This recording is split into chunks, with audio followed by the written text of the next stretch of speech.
बच्चे आपको याद होने चाहिए। मैं सारी डिस्ट्रीब्यूशंस के फॉर्मूले यहाँ पे लिख रही हूँ। सबसे पहले हमने field due two point charge किया था।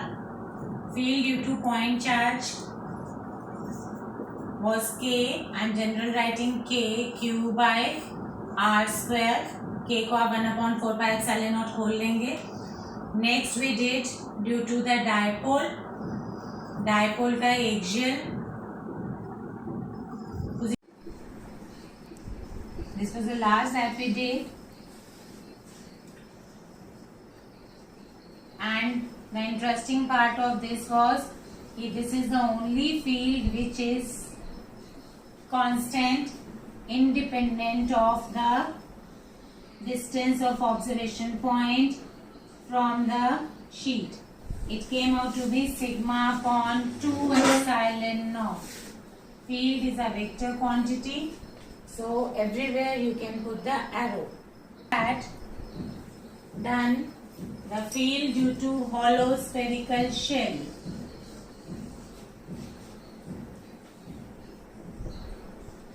Hollow spherical shell.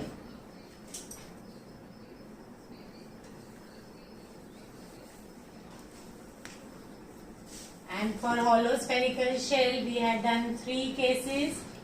First is inside, it is 0, it is charged hollow spherical shell obviously.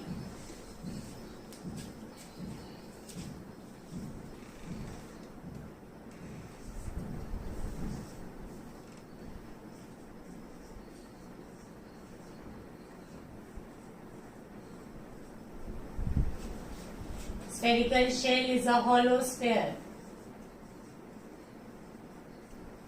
So charged hollow spherical shell inside, the field is 0. Outside, that is for an external point. If the observation point lies exterior to the shell, then the field is kq by r square. And charged hollow spherical shell of radius capital R हम ले रहे हैं. This is the distance of the observation point small r. Then on the shell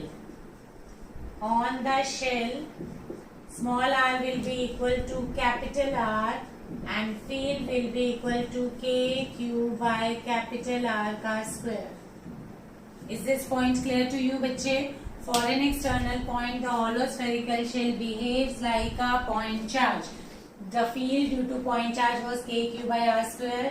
वही field हमारा external point के लिए है, as if the charge has been kept at the center of the shell. Then solid sphere. Solid sphere का बच्चा derivation is not in our syllabus, but we need this uniformly charge solid sphere. Uniformly charge solid sphere का मतलब ये कि centre से लेके surface तक आपका चार्ज डिस्ट्रीब्यूशन यूनिफॉर्म है बच्चे. यहाँ हमारे पास चार्ज डेंसिटी सिग्मा आएगी. This is linear charge distribution. This is also surface charge distribution. Sigma is charge per unit area. This is also surface charge distribution. इसका हम एक दूसरा formula sigma R square, sigma upon epsilon naught into R square upon R square कर लेते हैं. So this comes out to be, otherwise the easier one is that you write K Q bye are square. Fine. Q is basically the charge enclosed. So अगर आप charge enclosed की terms में करते हैं, means charge enclosed means charge on the shell. जो आपने shell को charge किया वो क्यू है. अगर आपको इसको चार्ज डेंसिटी की टर्म्स में लेकर आना है, then you can bring it in the form of sigma. Then it is sigma R square upon epsilon naught R square. But I am not writing it, it becomes complicated. Beginning में आप इसको इस तरीके से ही learn करेंगे. In the numericals अगर हमें sigma दिया होगा तो हम क्यू सिग्मा से निकाल लेंगे. Then solid sphere, charge solid sphere. Charge solid sphere means आपका एक सॉलिड स्फीयर है, like you have the leather ball, that is a solid sphere. non conducting solid sphere होगा वो. so charge non conducting solid sphere का जो field है बच्चे, there is a formula given to you in the notes. मैंने आपको जो notes में दिया हुआ है वो फॉर्मूला चार्ज डेंसिटी की टर्म्स में है, but it is easier to remember it in terms of the simple charge. So if you remember it in terms of charge, तो इनसाइड जो हमारे पास आएगा, inside will be Q upon 4 pi epsilon naught means KQ small r upon capital RQ, where you have to remember that capital R is the radius of the sphere and small r is the distance of observation point. On the shell, on the sphere,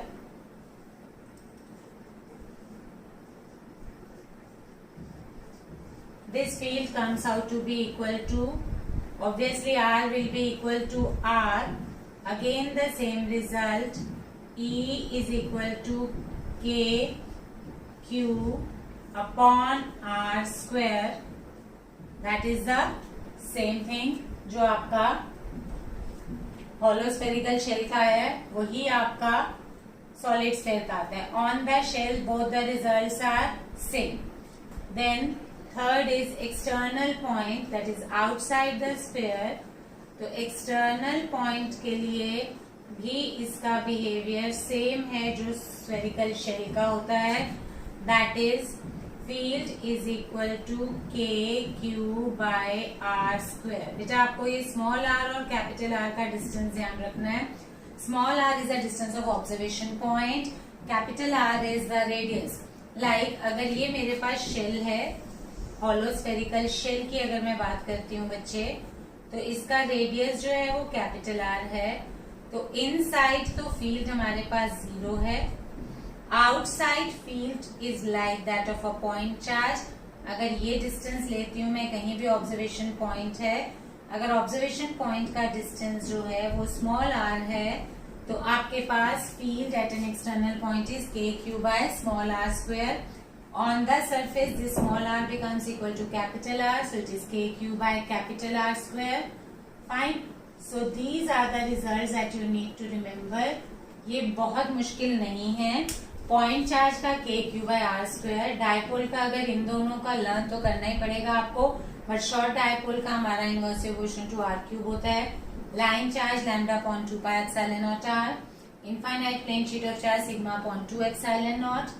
charge hollow spherical shell का सिर्फ इन दोनों में difference आता है internal point का. इसके internal point में field 0 है because there is no charge enclose inside. This is a charge spherical shell, तो इसका इनसाइड फील्ड आपके पास 0 आता है. और जब हम यूनिफॉर्मली चार्ज स्फेयर करते हैं, suppose this is a sphere, solid sphere, तो इसका जो फील्ड आता है वो आपका चार्ज सेंटर से लेके सब जगह डिस्ट्रीब्यूटेड है. तो इसलिए आपके पास फील्ड इनसाइड 0 नहीं आएगा. और इसमें हमारी चार्ज डेंसिटी जो आती है वो वॉल्यूम चार्ज डेंसिटी होती है, that is a charge per unit volume. तो अगर आपको रो की टर्म्स में भी लिखना हो, देन यू मस्ट रिमेम्बर कि what is rho. Rho for the solid sphere will be the charge per unit volume, that is 4/3 pi R cube. तो 3 ऊपर आ जाएगा, charge per unit volume. This will be the charge density 3Q upon 4 pi R cube. Today we will do some numericals, so उसमें ये हमारे use हो जाएंगे. And these results are required for the NEET as well as JEE Mains. हमारे जो course में CBSE में नहीं है वो ये पोर्शन नहीं है. For this year ये दोनों नहीं है. For the next year I am not sure कि charge hollow spherical shell है या नहीं, because this used to be there. But ये कभी भी कोर्स में नहीं थी, बट इसका रिजल्ट हमें हमेशा चाहिए होता है. Is it clear? सो इसका एक स्क्रीनशॉट ले लीजिए बेटा आप, सो दैट ऑल दीज फॉर्मूले are with you. So take the screenshot. Fine. So now we come to the next, जो हमने लास्ट छोड़ा था. हमने किया था the field due to infinite plane sheet of charge. Single charge sheet का field हमने किया था sigma upon 2 epsilon naught. Now we'll continue from here. इसका एक नेक्स्ट रिजल्ट हमें निकालना है, और इससे रिलेटेड हमें जो चार्ज डिस्ट्रीब्यूशंस बनानी है, the very important concept which is important from the entrance point of view is जो हमें हमेशा याद रखना है कि फील्ड inside the conductor. बच्चे इसमें एक फॉर्मूला और ऐड कर लीजिए in the last. You can add, ये भी हमने डिराइव नहीं किया है. This is due to just outside the conductor.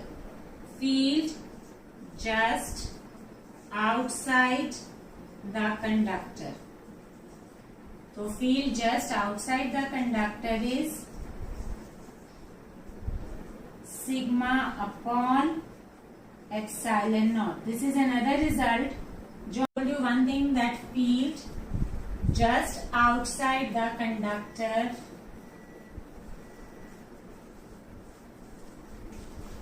is equal to sigma upon epsilon naught.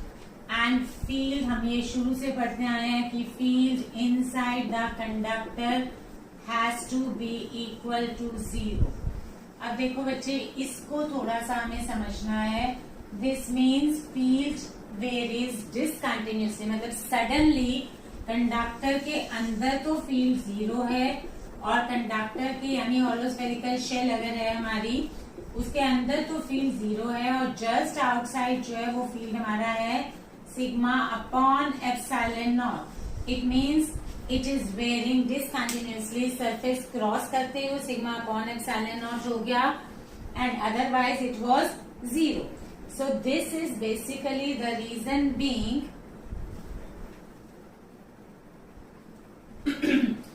There are 5-6 atomic layers.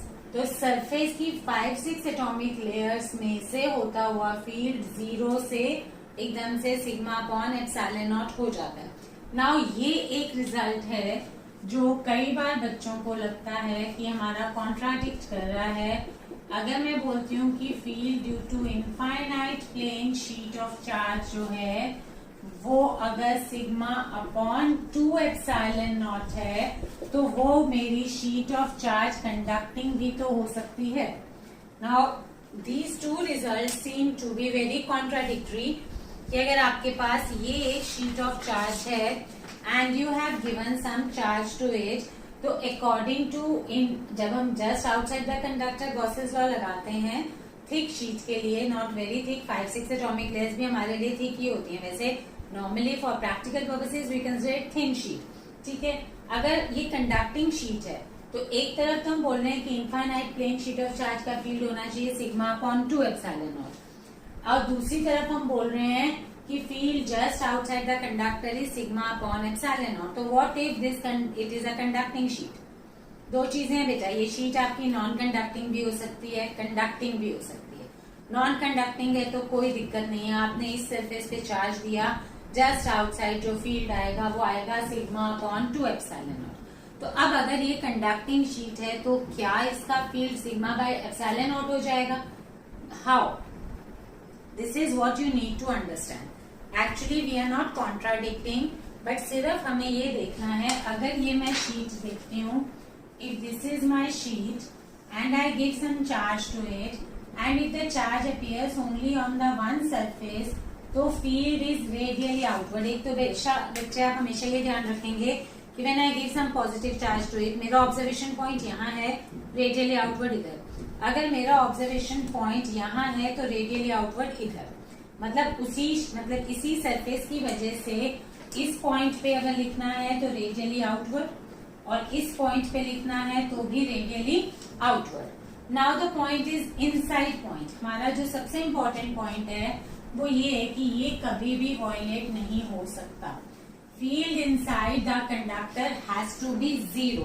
Because I told you, अगर field inside the conductor 0 नहीं होगा तो क्या होगा?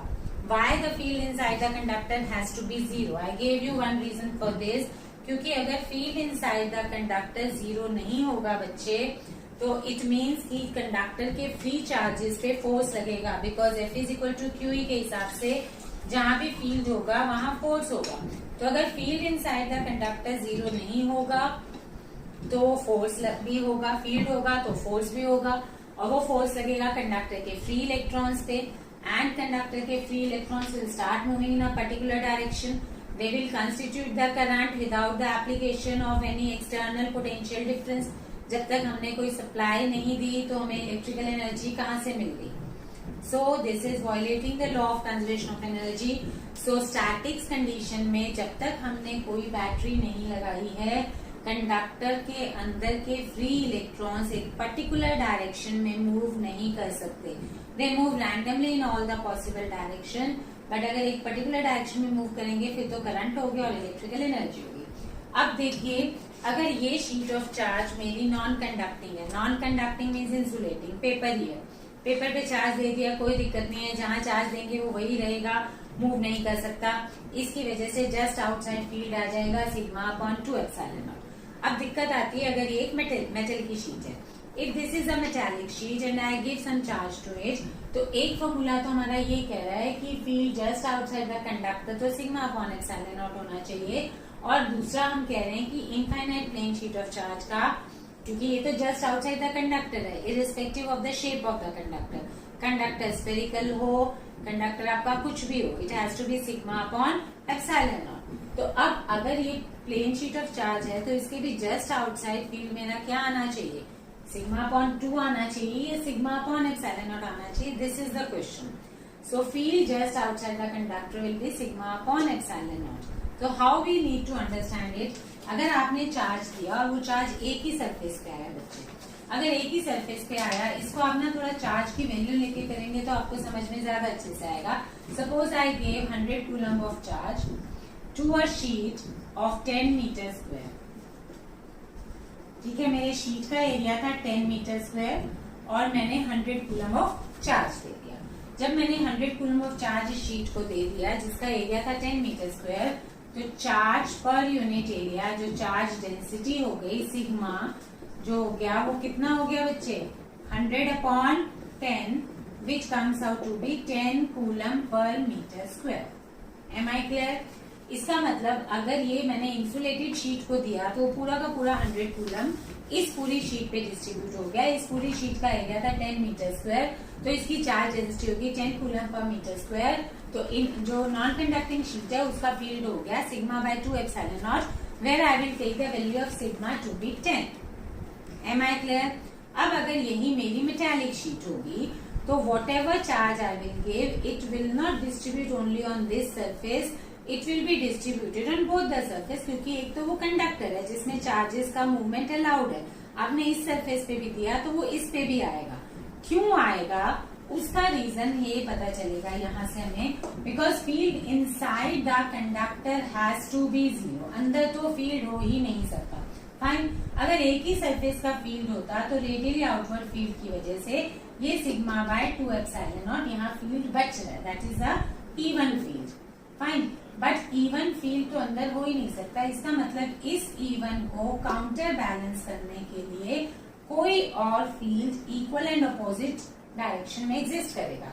सो वो तभी पॉसिबल है जब इस शीट को हमने जो भी चार्ज दिया वो इसके एक सरफेस पे डिस्ट्रीब्यूट होने की बजाय वो उसके दोनों सरफेसेस पे डिस्ट्रीब्यूट होगी, और इसका रेडियली आउटवर्ड फील्ड E1 और इसकी वजह से radially outward field E2, and E1 plus E2 should give you the vector sum as equal to 0.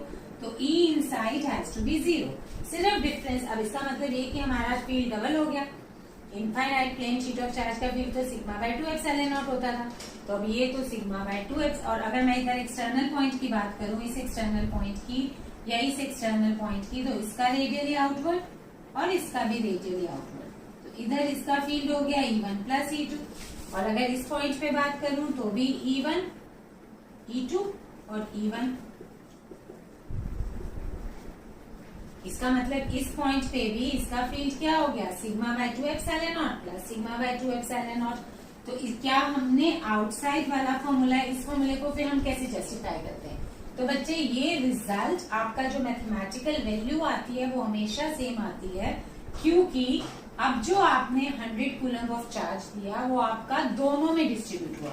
Actually क्या होगा, E1 will be equal to sigma dash upon 2 epsilon naught and E2 will also be equal to sigma dash upon 2 epsilon naught, where sigma dash क्या है, sigma dash is charge per unit area. तो charge per unit area जो यहाँ पर हमारे पास available होगा, जो मैंने 100 कूलम ऑफ चार्ज दिया था उसमें से 50 कूलम इधर आएगा, 50 कूलम इधर आएगा, तो जो सिग्मा डैश आएगा वो 50/10 हो जाएगा, which means 5 coulomb per metre square. यानी इधर भी सिग्मा डैश चार्ज डेंसिटी होगी और इधर भी सिग्मा डैश चार्ज डेंसिटी होगी। यानी ये वाला केस जो है, हम जब भी चार्ज देंगे एक कंडक्टर को बेटा, तो वो चार्ज कंडक्टर के केस में उसके दोनों सरफेसेस पे डिस्ट्रीब्यूट होगा। चार्ज डेंसिटी पर सरफेस हमारी हाफ हो जाएगी। तो अब यहाँ पे sigma dash upon 2 epsilon naught और sigma dash upon 2 epsilon naught जब आप करेंगे तो आपकी जो एक्चुअल मैथमेटिकल वैल्यू आएगी इस केस में E1 plus E2 will be equal to sigma dash upon 2 epsilon naught plus sigma dash upon 2 epsilon naught, तो which comes out to be equal to 5 plus 5 यानी 10 upon 2 epsilon naught, जो कि हमारा sigma upon epsilon not वाला यही result है। अगर मैं सिग्मा की टर्म्स में देखूं तो ये सिग्मा अपॉन 2 एप्सिलॉन नॉट है। प्रैक्टिकली स्पीकिंग जो भी चार्ज आप दोगे वो चार्ज दोनों सरफेसेस पे डिस्ट्रीब्यूट हो जाएगा, तो पर सरफेस चार्ज डेंसिटी जो है वो हमारी हाफ हो जाएगी in order to maintain the zero field inside. Otherwise अगर एक ही सरफेस पे वो पूरा चार्ज आ जाएगा तो फील्ड इनसाइड जीरो नहीं होगा। So whatever charge you will give to the conductor, वो आपका डिस्ट्रीब्यूशन इस हिसाब से होगा that net field inside has to be equal to 0 and net field outside has to be equal to sigma upon epsilon naught. हम general formula sigma upon epsilon naught लिखते हैं, but sigma की value change हो जाएगी। अगर वही charge मैं insulated sheet को देती हूँ तो भी मेरा जस्ट आउटसाइड फील्ड वही आएगा, बट सिग्मा उसका डिफरेंट होगा। इंसुलेटेड शीट में चार्ज एक ही सरफेस पे डिस्ट्रीब्यूट होगा, कंडक्टिंग शीट में चार्ज आपके दोनों सरफेसेस पे डिस्ट्रीब्यूट होगा। Is this point clear to you? देखिए बच्चे, you will do this question HC में आप खोलेंगे, अगर I tell you page number आपके पास आएगा from the HC Verma, you have to read this chapter, page number 134। तो 134 पेज पे आपको कुछ चार्ज डिस्ट्रीब्यूशन दी हुई हैं, which are the viable charge distribution. बच्चे इसका एक स्क्रीनशॉट ले लो। Once you take the screenshot कभी चेक कीजिए बेटा। So at this point P4 what will be the field? At this point P4 the field will be how much? बताइए बेटा। हमने बनाया नेगेटिव का रेडियली इनवर्ड, पॉजिटिव का radially outward, both the fields are in the opposite direction and equal. तो at P4 भी मेरा field क्या आ रहा है बेटा? 0। P4 पे अगर आप देखेंगे तो नेट फील्ड जो मेरे पास आ रहा है ये नेगेटिव है, towards negative direction, so minus E2, और E1 जो है वो पॉजिटिव की तरफ है, तो प्लस क्या आएगा बेटा? E1। ठीक है। Similarly at P5 the same situation, but P3 is a different point. At P3 if you will see, P3 is a point between the two sheets. अगर आपने इस शीट को पॉजिटिव चार्ज दिया, इस शीट को negative charge दिया, बेटा I have been telling you since beginning, जब हमने लाइंस ऑफ फोर्स किया था तब भी मैंने आपको बताया था कि हम यूनिफॉर्म इलेक्ट्रिक फील्ड कैसे जनरेट करते हैं, by giving positive charge to one plate and negative charge to other plate. तो इन दोनों प्लेट्स के बीच में हमारा फील्ड क्या होता है? यूनिफॉर्म। तो आप चेक करेंगे कि this is a situation where I have given positive charge to this, negative charge to this plate. तो इस पॉइंट P3 पे इसका फील्ड रेडियली आउटवर्ड और इसका field radially inward. You can see, आप ये पॉइंट देखिए, इसका रेडियली आउटवर्ड और इसका रेडियली इनवर्ड। तो both E1 and E2 they are in the same direction. So P3 is the point. बेटा ये मैंने P3 गलत लिख दिया, ये P5 है, ये P4 है। ठीक है।